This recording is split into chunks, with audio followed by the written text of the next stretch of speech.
Muchas gracias por la invitación a este foro de filósofos de la región de Murcia y por haber pensado en que, bueno, podía aportar algo al debate. Y muchas gracias también en concreto al profesor Salvador Cayuela, que me invitó a participar, pero bueno, en general a toda la organización, ¿no? Bueno, yo elegí... Bueno, cuando me invitó a participar, el profesor Salvador Cayuela me dijo: puedes tratar un tema de los que tú has tratado, igualdad, violencia. Elegí este tema porque elegí este tema y elegí la perspectiva conceptual para aproximarnos a la idea de violencia de género, precisamente porque es un tema donde podemos decir que han cristalizado, vamos a decirlo así, ha cristalizado la mayor parte de propuestas de los distintos feminismos. Es decir, es un concepto que aglutina las aportaciones de distintos feminismos y que podemos decir que también esto ha sido posible porque no solo se ha desarrollado en un plano teórico, sino que también se ha desarrollado en un plano más práctico, si se puede decir así, que es el de los derechos humanos. Y el discurso más internacional de los derechos humanos ha integrado, vamos a decir, a las teorías feministas y también a los movimientos feministas, los movimientos sociales, pero sobre todo a la academia, y la ha ido integrando en algunas de sus normas.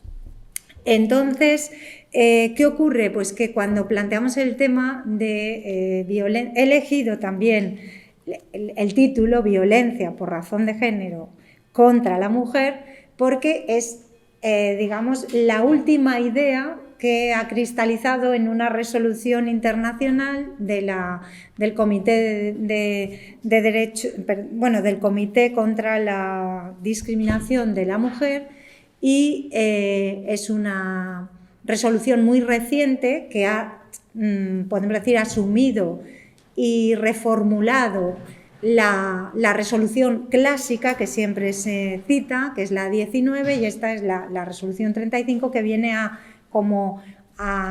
hacer una actualización del lenguaje de la violencia contra las mujeres, y ha acuñado esta idea: violencia por razón de género contra las mujeres. Pero yo lo traigo como un debate, o sea, lo traigo para debatirlo, para que pensemos si realmente con esta formulación avanzamos o no en la determinación de este fenómeno, digamos, este proceso social y este fenómeno que, como digo, aúna o cristaliza diversas tesis básicas de los feminismos, ¿no? La tesis de la propia categoría de género, la de igualdad, la idea de sistema. Entonces, todo esto lo voy a traer aquí al debate para ver si nos parece que estos elementos deben seguir formando parte, o sería mejor superarlos en este concepto. Por eso voy a hablar a nivel conceptual.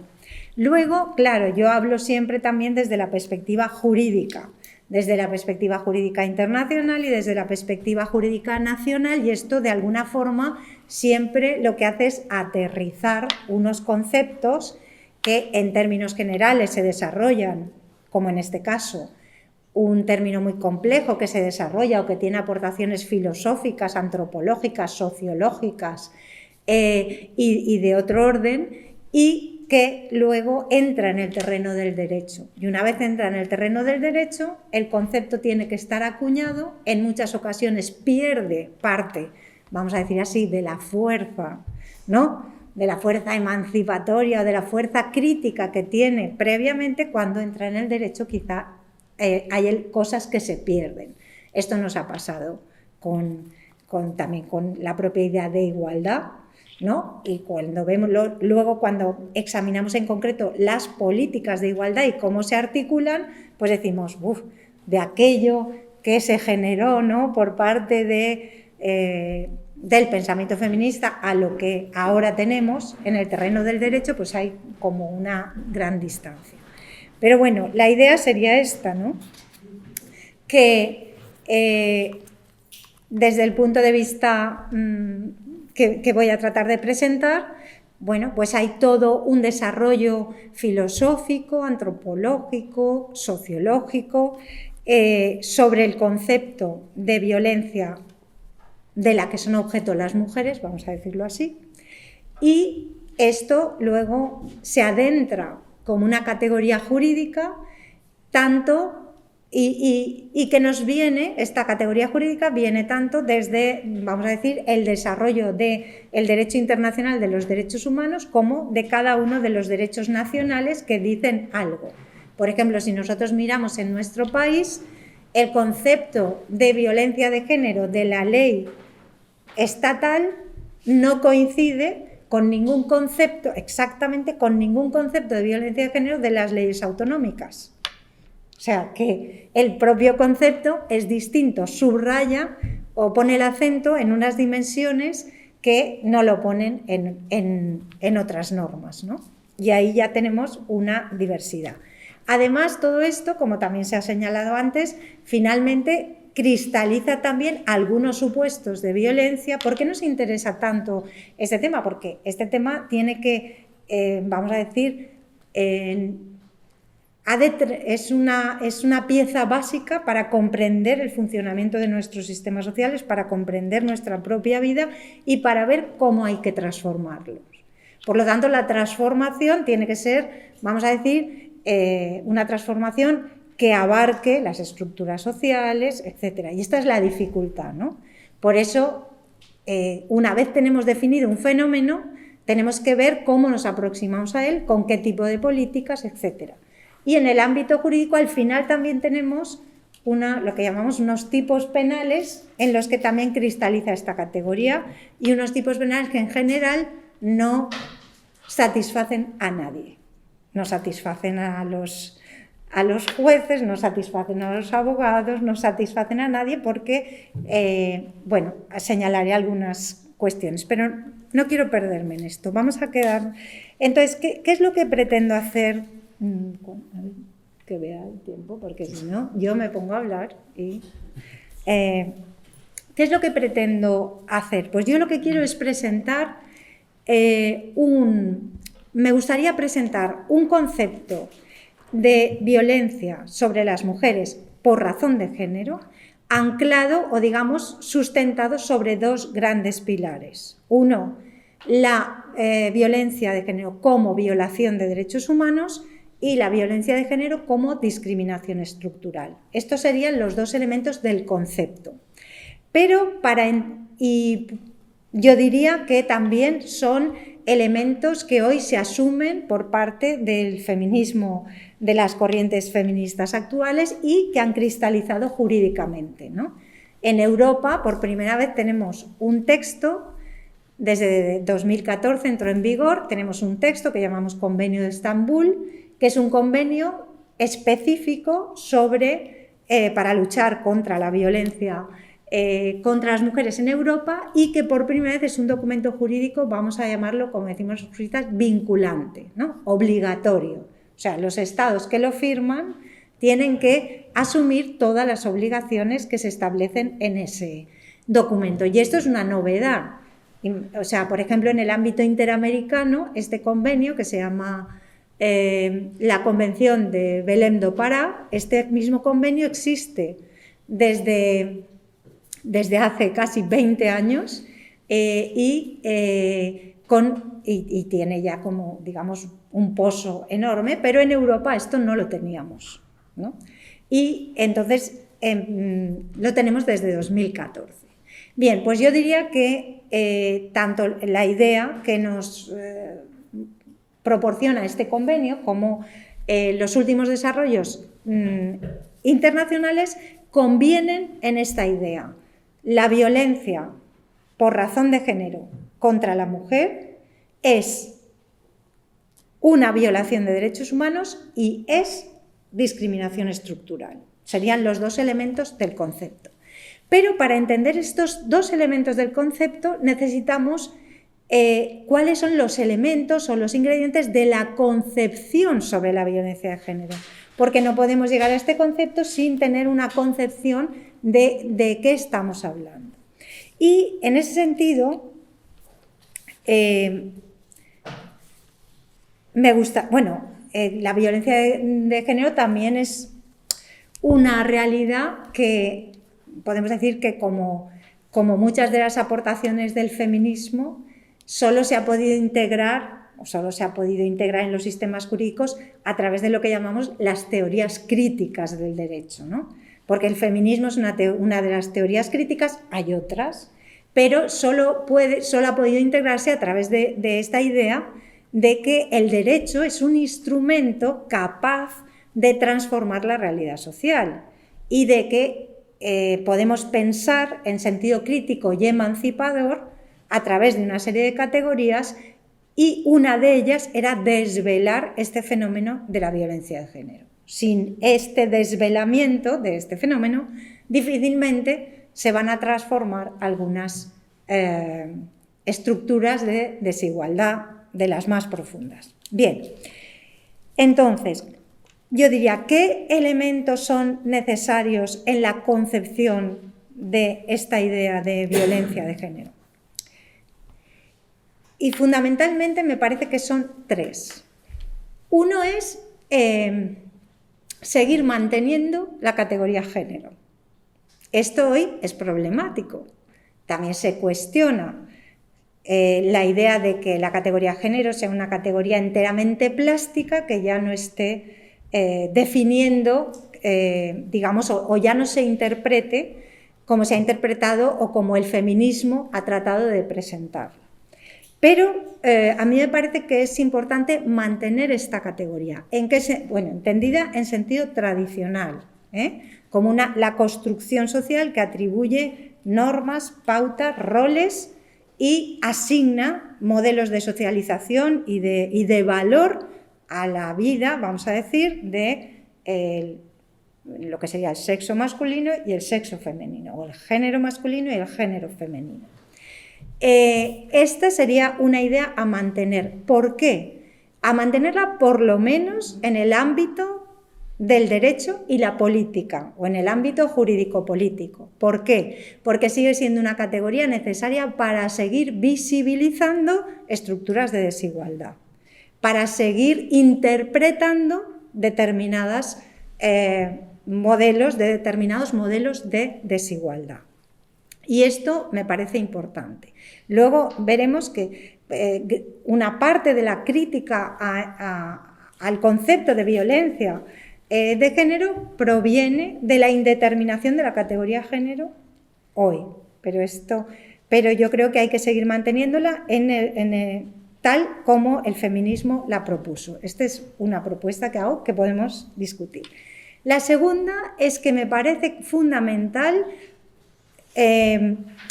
también partir del análisis feminista de que han proporcionado los diversos feminismos, porque ninguna teoría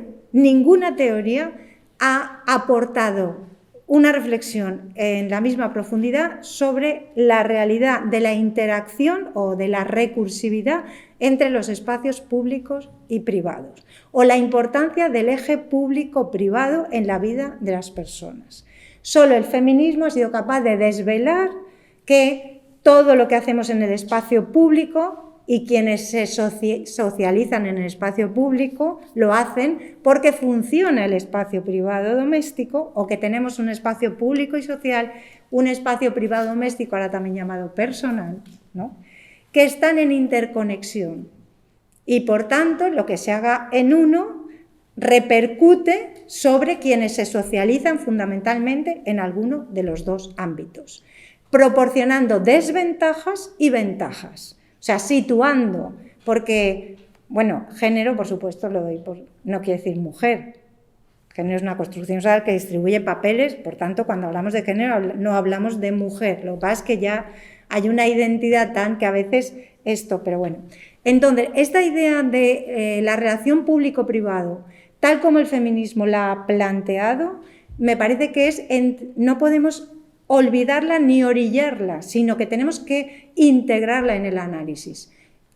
Además, por otra cuestión, digamos, en el eje público-privado es cuando se hace la afirmación, la gran afirmación, lo personal es político, ¿no? Lo que hagamos en el espacio privado, doméstico, personal, tiene una interpretación política y social de primer nivel. Otra cosa es que no se quiera ver.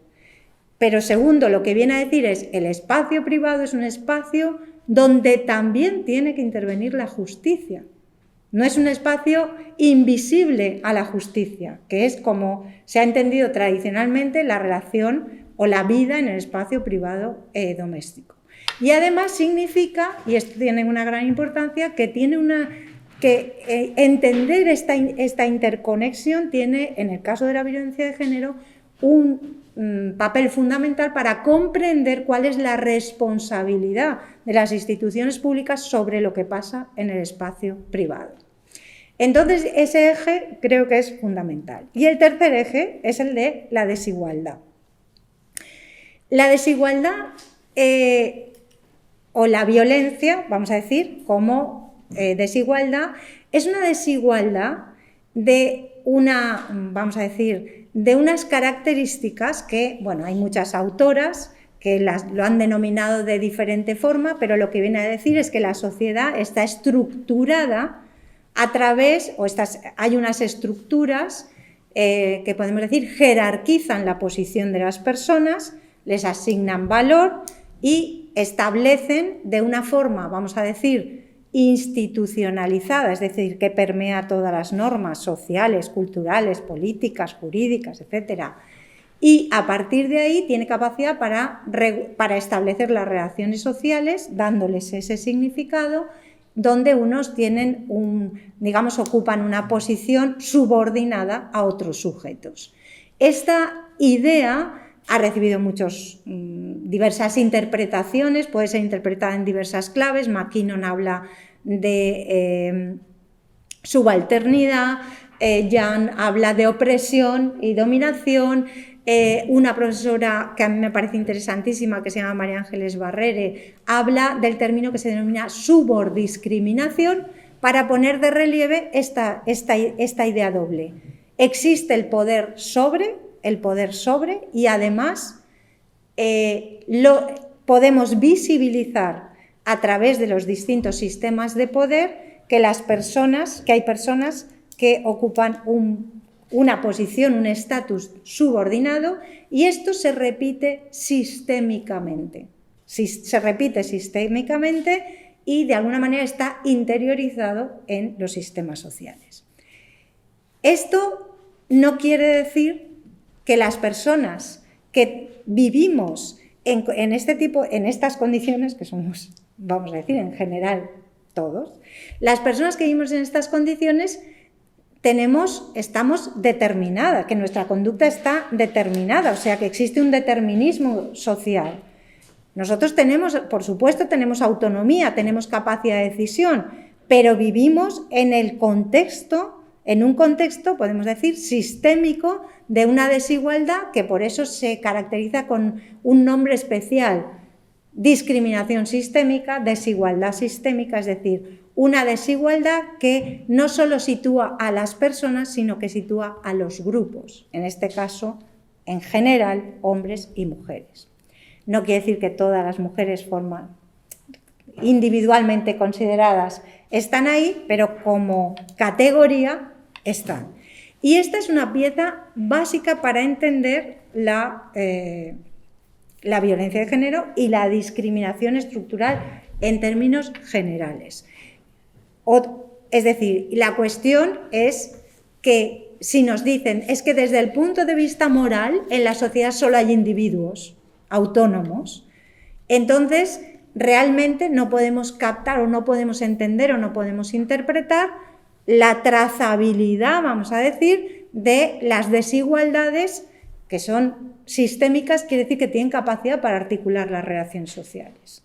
Como ha comentado antes el profesor, Claro, si nosotros leemos la prensa y cada uno solo eligiera un dato, o sea, y los presentáramos todos, pues no sé, la socialización diferente de hombres y mujeres, los sesgos o digamos, las diferencias que hay, por ejemplo, en que casi el 90% de las mujeres que cuidan a dependientes o a menores son las esposas, las hijas o las nueras, son hijas, esposas o nueras, que desde hace que no han cambiado el tanto por cien de mujeres que tienen contratos de trabajo a tiempo parcial no voluntarios. Es decir, las diferencias salariales, etcétera, el tanto por cien de mujeres y niños que aumenta su pobreza tras los procesos de divorcio, el tanto por cien de mujeres sobre las que recae la violencia de género. Si nosotros dijéramos todo esto, diríamos, ¿esto tiene un significado o no? No, son personas individuales que cada uno toma decisiones autónomas. No, esto tiene un significado social, porque son indicadores de que vamos a decir, es el epifenómeno. Nosotros podemos ver esto como un epifenómeno de que lo que subyace es una situación, un parámetro de desigualdad a partir del cual se extrae, o lo que vemos es este indicador, ¿no? Y lo que subyace socialmente es la estructura de desigualdad. Esta sería, por tanto, me parece que estas tres ideas tienen que formar parte de la concepción de la violencia. Mantener el concepto de género, mantener el eje público-privado y entender sus interacciones, y entender que nos encontramos en un marco social en el que hay sistemas de dominación, opresión o de subalternidad o de desigualdad o de discriminación estructural. Llamémosle, le podemos poner muchos nombres, pero esta sería la idea. Si tenemos en cuenta esto, podemos decir que es que con gafas no les veo a ustedes. Vale.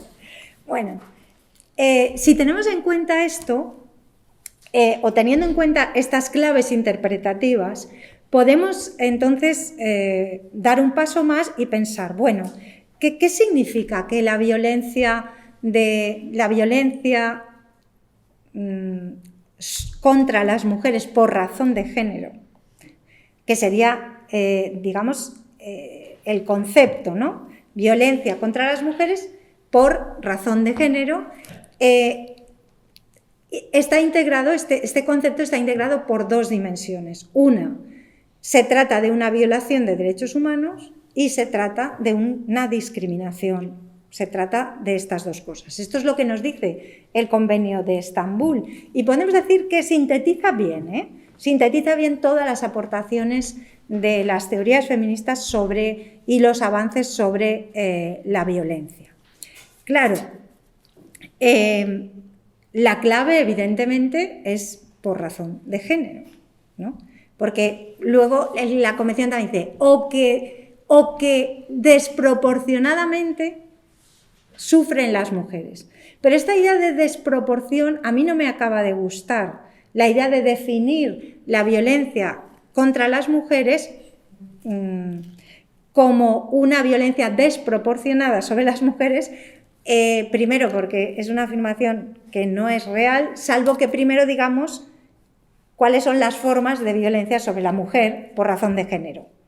Una vez si tenemos claras cuáles son esas formas, sí que veremos que es desproporcionada, pero si no, la violencia no es desproporcionada sobre las mujeres, porque los números, las estadísticas nos dicen que la mayor parte de personas que ejercen la violencia son hombres y la mayor parte de personas que son víctimas de esa violencia son hombres. Y luego tenemos otros casos que calificamos de violencia contra la mujer y a lo mejor son por ejemplo, en los casos, sí, o sea, si los asesinatos están cometidos en su mayoría por hombres y las víctimas son hombres. Si nos quedamos con la idea de violencia, necesitamos entender qué quiere decir. ¿Se entiende esto? Pero, ¿se entiende? Pero si entendemos violencia, necesitamos previamente el concepto de violencia contra la mujer por razón de género para entender de qué tipos de violencia estamos hablando. Y entonces sí que veremos que es desproporcionada, ¿no? Sí que veremos que es desproporcionada porque, pues les pongo un ejemplo, en 2019, primer trimestre, procesos que ha habido, pues en 5.100 sobre hombres y 26 sobre mujeres. Claramente, ¿no? Imagínense la desproporción que hay, ¿no? Eso en un trimestre del año 2019, ¿vale? Por lo tanto, pero para eso necesitamos ya tener el concepto y los tipos, las formas que adopta esa violencia, y entonces sí veremos que es desproporcionada. Pero en términos generales, la violencia no es desproporcionada, ¿no? En el caso, quiero decir, el estereotipo estadístico es si ante un asesinato es probable que el asesino sea un varón. Porque eso es lo que nos dice, es un estereotipo de género, la relación violencia y masculinidad, vamos a decir, es un estereotipo, pero es que tiene base estadística. Si soy juez puedo presuponer, bueno, no, en penal no se presupone, hace falta pruebas, pero bueno, puedo pensar que si es un asesinato seguramente el asesino será un hombre y excepcionalmente será una mujer, porque esto es un dato estadístico, ¿no? En el caso O.J. Simpson, por ejemplo, fue muy curioso la falacia argumentativa del abogado. Saben que este deportista mató a su mujer y al amante de su mujer, ¿no? Y entonces, el abogado transformó el razonamiento. El razonamiento era, si alguien ha matado a su mujer, es previsible, o se presume, seguramente primero la ha maltratado. Primero venían de una historia, primero había una historia de maltrato, ¿no? Y entonces el abogado de él lo que transformó este argumento diciendo, si alguien si alguien ha maltratado a su mujer, es excepcional que luego la mate. Porque efectivamente la estadística te dice que si hay 50.000 maltratos, la mata a 50, ¿no? Por lo menos en España los números más o menos son, cada año mueren 50. Bien, ¿y cuántos maltratos hay? Entonces, el abogado, utilizó un argumento falaz y a contrario, digamos, diciendo, si la ha maltratado, eso no tiene por qué llevar al asesinato, es excepcional que llegue al asesinato, ¿no? Cuando realmente la estadística diría lo contrario. Si la ha maltratado, si la ha asesinado, seguramente primero venía de una historia de maltrato. Bueno, volvamos entonces a nuestra idea. ¿Hasta qué hora puedo? 10 minutos más o así. Bueno, es que así luego discutimos. Bien, entonces, la idea a la que se ha llegado, por tanto, digo, a partir del Convenio de Estambul, es sostener que la violencia contra las mujeres es una violación de derechos humanos y es una discriminación. Como violencia sobre derechos humanos, esta fue una afirmación, vamos a decir, muy importante en el momento en que se plantea por primera vez, porque es el momento en el que se reconoce que la violencia contra las mujeres es un problema social y político, y no es un problema privado, y por tanto se entiende el gran paso, digamos el primer paso en el reconocimiento de la violencia de género fue decir, es que no es un asunto privado de la vida privada, sino que es un problema social y político que podemos entender en términos de violación de derechos humanos. Y así se ha interpretado en muchos casos. Se entiende la violencia contra la mujer como una violación, por supuesto, del derecho a la vida, a la integridad física y moral, a la autonomía, a la igualdad, a la libertad. Es decir, ahí han jugado o se han utilizado toda una serie de violaciones de derechos. Pero esto, por ejemplo, el Tribunal Europeo de Derechos Humanos inicialmente toda su jurisprudencia o todos los casos que examinaba, él siempre habla de violencia doméstica, que no es lo mismo exactamente, pero en fin, habla de violencia doméstica. Y también es verdad que casi todos los casos que le han llegado han sido muertes o lesiones muy graves de mujeres o maltrato continuado de mujeres y muerte de niños. Entonces, claro, si la víctima es un niño, salvo que se pueda demostrar que es una muerte vicaria, es decir, que se le mata, digamos, para hacer daño a la mujer, no por la muerte del niño, en este caso sí que estaría vinculada a la violencia contra la mujer por razón de género, pero si es una muerte del niño como de otros miembros de la familia, entonces eso forma parte de la violencia doméstica, no de la violencia contra la mujer por razón de género. ¿De acuerdo? Bien, entonces, en términos generales, el Tribunal Europeo ha interpretado esto en clave de vulneración de derechos humanos y violencia doméstica, y se movía con estos parámetros hasta la primera sentencia que cambia la jurisprudencia es de 2010, o sea, es reciente, ¿no? Y luego ha tenido ocasión de examinar otros casos.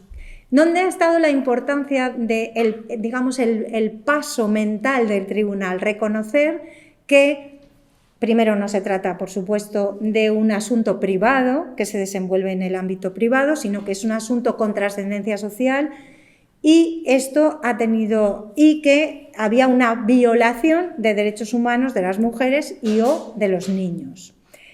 Pero,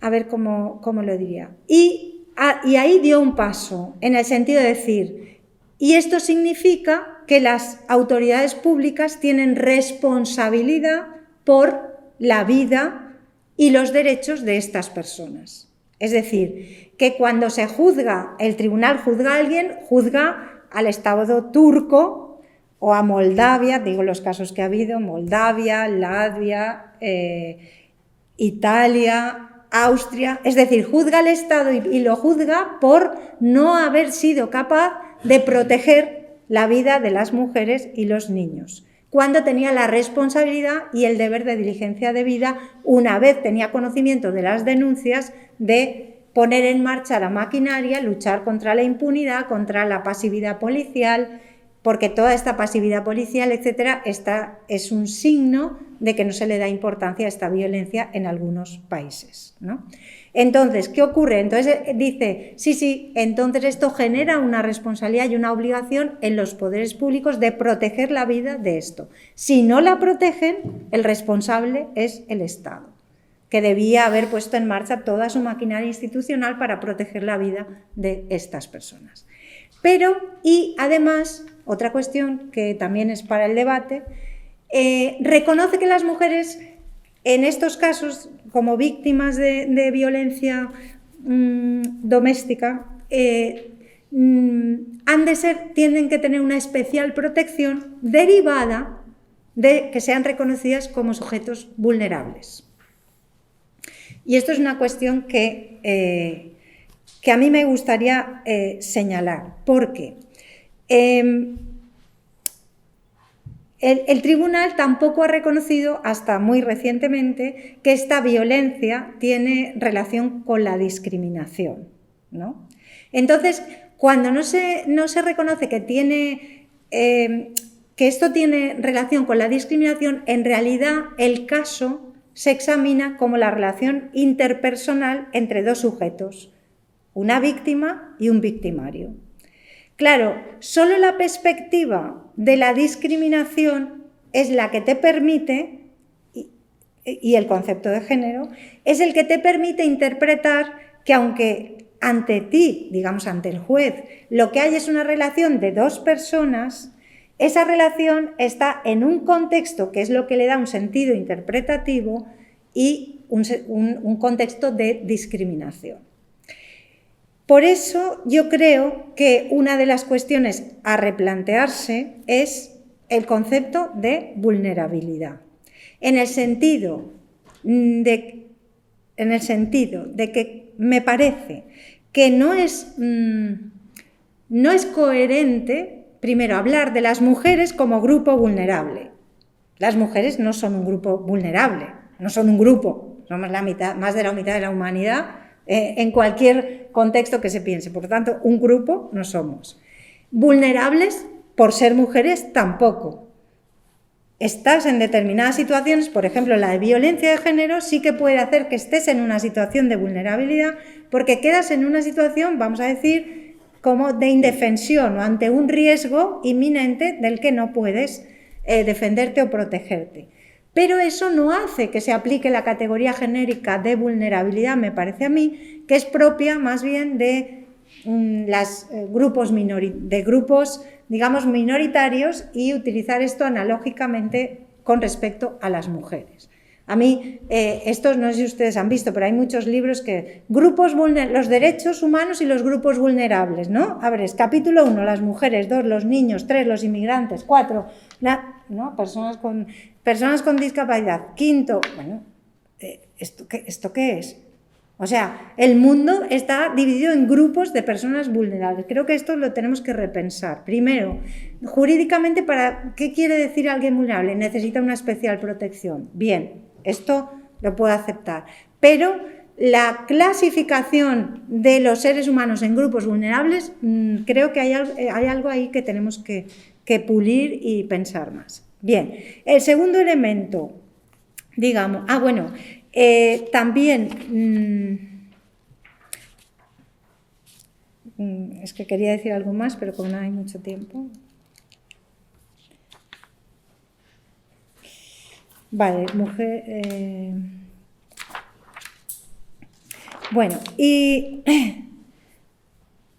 entonces me parece que lo más interesante de la relación, vincular la violencia contra las mujeres por razón de género con una vulneración de derechos humanos es para perfilar bien cuáles son todas las obligaciones que tienen el resto de personas y las autoridades con respecto a esa protección. Esto sí que me parece que es una perspectiva fundamental que no siempre ha resultado clara, ¿no? Porque una cosa es que los estados, por ejemplo, asuman la responsabilidad por sus propias autoridades. Si sus autoridades cometen, vamos a decir, un acto de tortura, ¿no? Lo cometen las autoridades, el Estado responde.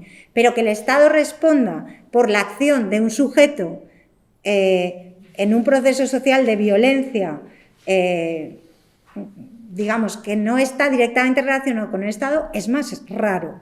Es más raro, sin embargo, es un paso, a mí me parece, fundamental y de primer nivel. Es decir, el Estado responde si no ha sido capaz de proteger la vida de unas personas o no ha sido capaz de imponer, por ejemplo, a las autoridades policiales que realicen investigaciones correctas o a las autoridades judiciales que lleguen a decisiones también, digamos, correctas dentro de los parámetros normativos. Yo creo que esto sí que es un paso fundamental. Bien, y el segundo elemento entonces es la discriminación, que ya he señalado algo. Pero cuando decimos que la violencia de género es discriminación, esta idea no siempre está clara. No está clara ni entre las teóricas del feminismo, ni en las normas que dicen que es discriminación. ¿Y por qué no está clara? Pues porque aquí hay una cierta confusión conceptual, ¿no? Si la forma de entender, y la confusión se encuentra en la forma de entender la discriminación. La forma más tradicional de entender la discriminación es que hay discriminación cuando quiebra el trato igual.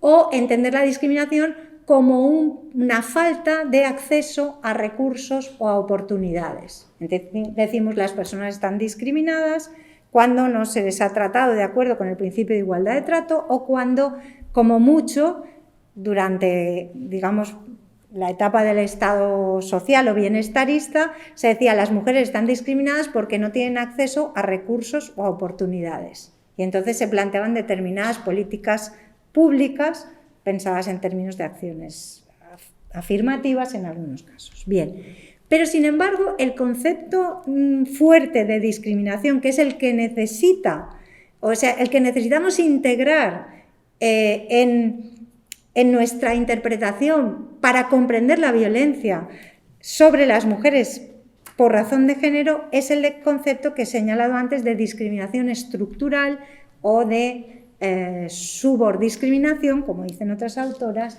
y este concepto va más allá de entender que estamos hablando de un trato, o sea, que no se trata tanto, o el concepto tradicional del derecho antidiscriminatorio, cómo funciona. Cuando tenemos una norma que establece un tratamiento jurídico que genera unas desventajas o una incapacidad para acceder a los derechos por razones que están prohibidas. Por ejemplo, el sexo, la ideología, la religión, la edad, etcétera, etcétera. Esta idea no se ajusta bien porque el proceso de discriminación del que yo estoy hablando es un proceso social, no es un acto, no es una conducta, no es una conducta. No es una situación individual y concreta de violencia de un sujeto sobre otro, sino que es un proceso social en el que tiene sentido ese acto violento del que es víctima una mujer por razón de género. No sé si se termina de entender. Para eso, entonces, necesitamos entender que vamos a poder transformar, que vamos a poder transformar las estructuras sociales, no solo resolver el problema, no solo dar una respuesta individual a estas personas, a las personas que son víctima y victimario, sino necesitamos también transformar esa relación de desigualdad profunda, ese sentido de discriminación. Y aquí está el gran desafío que plantea a la política y al derecho, y también a la educación y a la cultura y a la economía, el gran desafío que plantea la violencia, que no es solo, aunque también hay que dar una respuesta al caso particular, sino que para que ese caso particular o concreto o individual o interpersonal tenga un tratamiento adecuado, necesitamos transformar las estructuras. Y en este sentido es como se está pensando ahora todo un desarrollo normativo, que en España ya también hemos dado pasos, en términos de prevención, tratamiento, en términos de prevención, en términos de investigación adecuada, en términos de un tratamiento adecuado y en términos de reparación, que serían las 4 dimensiones con las que tenemos que tratar la violencia, pero a la vez dándole una respuesta que sea transformadora de la desigualdad, transformadora de la relación social. En ese sentido,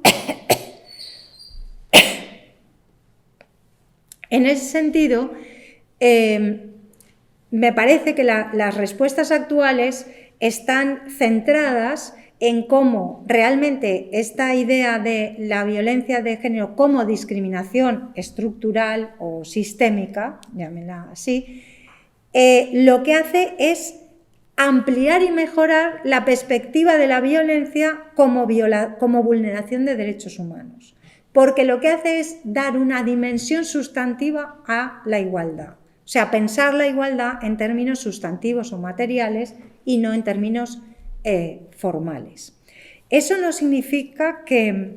y además plantear también, y esto también es otro tema que podemos debatir, porque está la cuestión de cómo hacer que en este entramado en el que estamos hablando de discriminaciones estructurales, cómo hacer que las mujeres víctimas de este tipo de violencia, de alguna manera, recuperen su autonomía, puedan, salir de esta situación de salir, en cierto modo, porque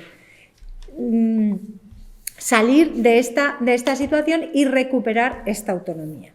También se considera que otro avance que puede proporcionar este enfoque de la violencia como discriminación es ser capaz de visibilizar mejor los estereotipos de género. Los estereotipos los estereotipos que en cierto modo son el propio patrón de género, son estereotipos, pero son estereotipos que nosotros o bien repetimos miméticamente o los repiten los jueces en sus sentencias porque los utilizan para, ¿no?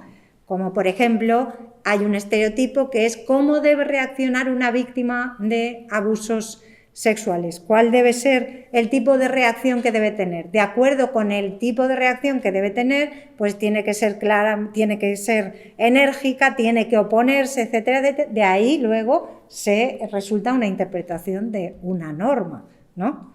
Y de esa interpretación de la norma luego se siguen unas consecuencias para...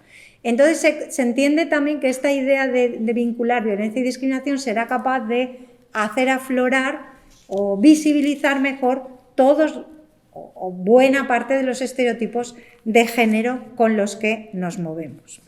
Finalmente, bueno, luego jurídicamente esto se ha articulado de muchas formas, algunas muy complejas, ¿no? No siempre no fáciles por ejemplo, el delito de feminicidio que existe ahora en la mayor parte de muchos países del sistema interamericano de derechos humanos, pues es un delito muy complicado de interpretar, es un delito complicado de probar y luego jurídicamente las cosas no son tan sencillas, pero sobre todo me gustaría más que pensar en el enfoque ya, digamos, de los penal, de cómo responder penalmente a esto, pensar en enfoques más de políticas públicas o enfoques, digamos, que el derecho puede llevar a cabo, el derecho y la política pueden llevar a cabo y no necesariamente son de naturaleza penal, sino que son más bien de carácter preventivo, de carácter más transformador, de carácter, digamos, social. Bien, voy a terminar aquí.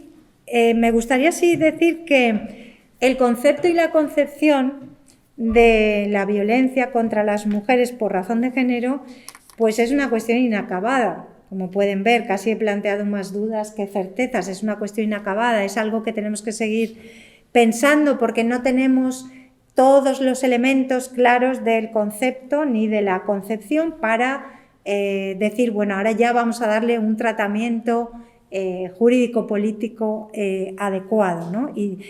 Pero sí que hay una idea con la que me gustaría acabar, es que la violencia contra las mujeres por razón de género tiene una singularidad, tiene una raíz.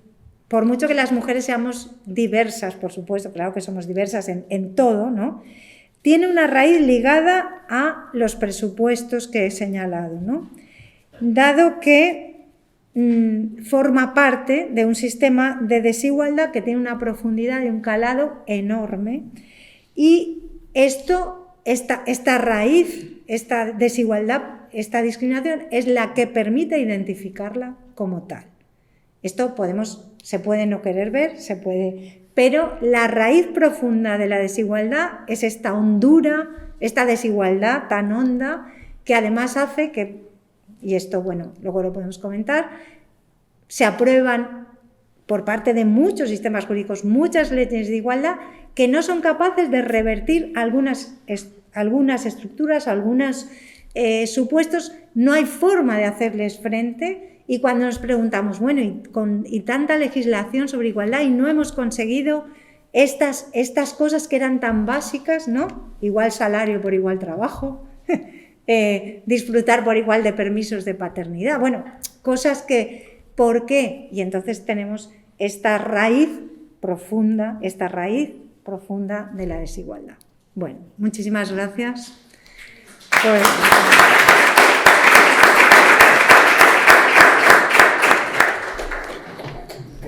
Muchísimas gracias. Creo que me he extendido un poquito más de lo que... No pasa nada. Muchas gracias por tu ponencia. Abrimos ahora un turno de preguntas. Nos quedan algunos minutos para el debate. Unos pocos. No sé si hay alguna pregunta, alguna cuestión dudas del público. ¿No? ¿No tenéis duda? Sí. Bueno,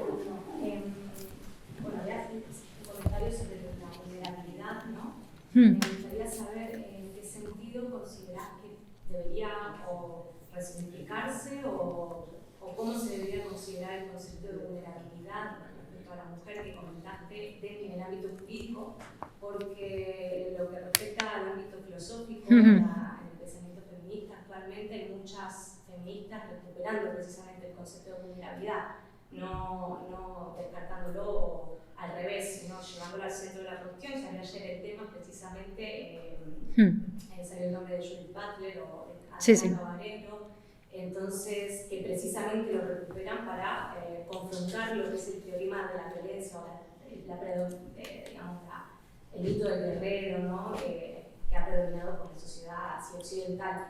Entonces recuperan este concepto de vulnerabilidad precisamente para bueno, introducir el tema de la interdependencia, etc. Entonces, ¿cómo en el ámbito jurídico se debería resignificar ese, o cómo, en qué sentido? A ver, yo diría dos cosas. Una, creo que, a ver, la introducción de la categoría de vulnerabilidad también en el discurso de los derechos humanos ha venido de la mano de las teorías críticas, evidentemente. ¿Por qué? Porque el discurso de los derechos humanos y el feminismo ha contribuido mucho a poner de relieve las tesis del falso universalismo, ¿no? O sea, el modelo de sujeto de derechos que resulta que se parece mucho al varón blanco alfabetizado, propietario, etcétera, ¿no? Entonces, esta idea del falso universalismo, pues el feminismo la denunció desde el primer momento y eso luego ha ido profundizándose y avanzando, y una de las categorías que podemos decir ha influido más ha sido la de vulnerabilidad. También la de capacidad de Martha Nussbaum, ¿no? Son ideas que vulnerabilidad y capacidad lo que hacen es cuestionar al sujeto liberal, al sujeto del modelo liberal de derechos. Un sujeto, vamos a ver, que se presupone que es libre y que es igual. Entonces, la idea de presuponer sujetos libres e iguales como sujetos de derechos, esto se cuestiona haciendo referencia a las situaciones concretas en las que se encuentran los sujetos y que, por ejemplo, digo, en ese sentido, la categoría vulnerabilidad fue un avance y la categoría capacidad también. Para entender que cuando hablamos de sujetos libres e iguales, no partimos del presupuesto de que lo son, sino que decimos los seres humanos, a través de los derechos, han de ser libres e iguales. Pero no presuponemos que lo son como punto de partida, porque de hecho no lo son, ¿no? Entonces, una de las formas de hacer esto fue este concepto. Yo creo que fue importante, ¿no? Claro, o Marta Fineman, pero Marta Fineman viene a decir todos los sujetos por la naturaleza que tenemos somos vulnerables, entonces tampoco avanzamos. Tenemos que determinar qué significa vulnerabilidad. Entonces, esta idea de vulnerabilidad yo la veo como una idea que se asimila a la de la situación de la persona en situación de riesgo, de desprotección, o la persona en situación de indefensión, ¿no? Cuando alguien no tiene capacidad por sí mismo para protegerse, para defenderse, se encuentra en una situación de vulnerabilidad. La violencia de género creo que favorece que las personas se puedan encontrar en situación de vulnerabilidad. O sea, no digo que no sirva la categoría, pero creo que si tenemos la categoría de desigualdad, o sea, de desigualdad estructural, esa nos explica mejor la posición de las personas subordinadas, o que los sistemas de socialización hacen de ti una persona subordinada, no solo el patriarcado o el sistema sexogénero, puede ser el capitalismo, concretado en la pobreza, por ejemplo, o puede ser el cruce de varias, por ejemplo, la interseccionalidad, el cruce de varias intersecciones se entiende mejor si lo ves como personas o grupos en situación de subordinación o subalternidad derivados de estos cruces sistemáticos. En ese sentido me parece que ayuda más la idea de discriminación que la de vulnerabilidad. Pero no es que yo la rechace totalmente. Yo lo que rechazo es que digamos que las mujeres somos un grupo vulnerable. no somos las mujeres. No creo que lo que defina nuestra posición es que somos vulnerables. Es que los patrones de género y la discriminación estructural te posiciona como un sujeto subalterno. Porque socializarse en un espacio público social, y eso le asigna un valor superior a las personas, por ejemplo, que se socializan fundamentalmente en el ámbito privado doméstico. Y entonces ahí tienes una posición subordinada o subalterna, igual en otros aspectos de la vida, pero esto deriva, para mí, que tengo una concepción más estructural, deriva de que hay sistemas de poder, ¿no? La interseccionalidad, por ejemplo, yo la entiendo mejor así, porque entiendo que no estamos hablando de discriminaciones superpuestas, sino que estamos hablando de una discriminación que nace de un patrón social, que puede derivar del sistema sexo-género o puede derivar de un sistema racial, un sistema de discriminación racial, y entonces esto explica, creo yo, mejor la interseccionalidad. No sé, quizás lo estoy explicando todo muy rápido. O sea, la categoría de vulnerabilidad creo que es ambivalente, en mi opinión. Ha tenido aportaciones positivas en el marco de la interpretación de los derechos humanos y de las protecciones que necesitan, pero a la vez aplicada como una categoría general a las mujeres, veo en qué avanza esto, en qué avanza. O sea, ¿en qué avanza? No lo acabo de ver, pero esta sería una idea. ¿Alguna otra pregunta? ¿Alguna cuestión? Yo sí me gustaría hablar un poco de lo que has dicho.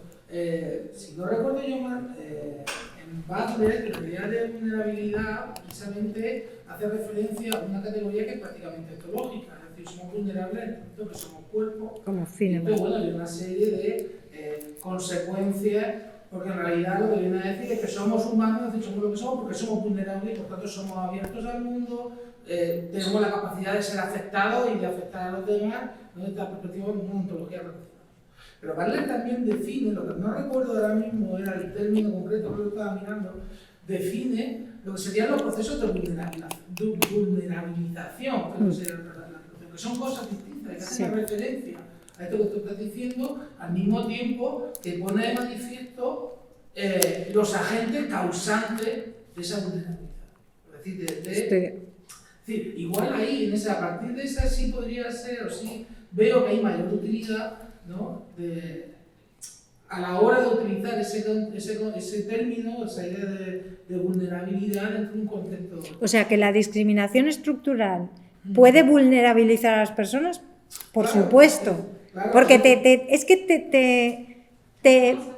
te posiciona en te deja en un estatus de subalternidad respecto de otros que tienen un poder un poder de definición, un poder de control, un poder de recursos distinto. Entonces, ahí sí, en eso estoy de acuerdo. Ahora, que nos definamos como grupo, las mujeres como grupo se definan por ser vulnerables, no lo veo. Es que corre un peligro incluso de biologización, ¿no? Cuando somos vulnerables, somos mujeres. Sin embargo, de la otra forma, está volviendo al terreno político, está señalando a la gente de causa la vulnerabilidad y estamos hablando de una cosa más. O sea, por ejemplo, el Tribunal Europeo tiene muchas sentencias en las que ha utilizado ya la categoría de grupo vulnerable, porque esto tiene el interés de que dice, entonces, esto refuerza la responsabilidad del Estado por determinadas decisiones o políticas que sitúan a las personas en un mayor riesgo de vulnerabilidad, ¿no?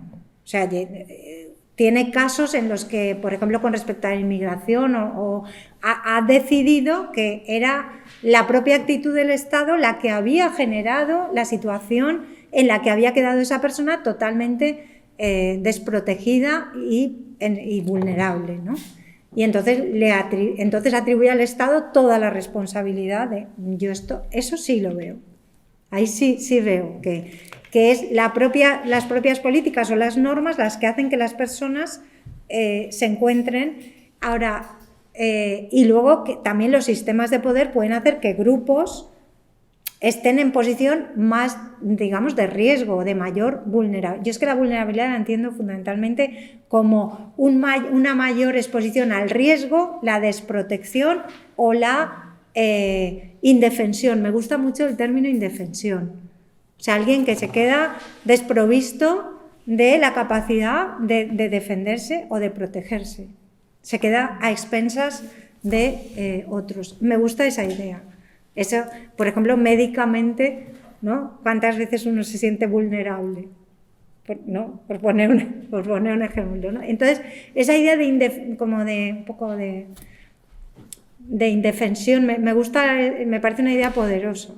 Pero bueno, no sé si me he explicado muy bien. Pero... no sé si no hay ninguna duda o intervención más, quizá podemos dejarla aquí, pelín tarde. Y nada, muchas gracias, María José, y muchas gracias. Muchas gracias a todos por estar aquí.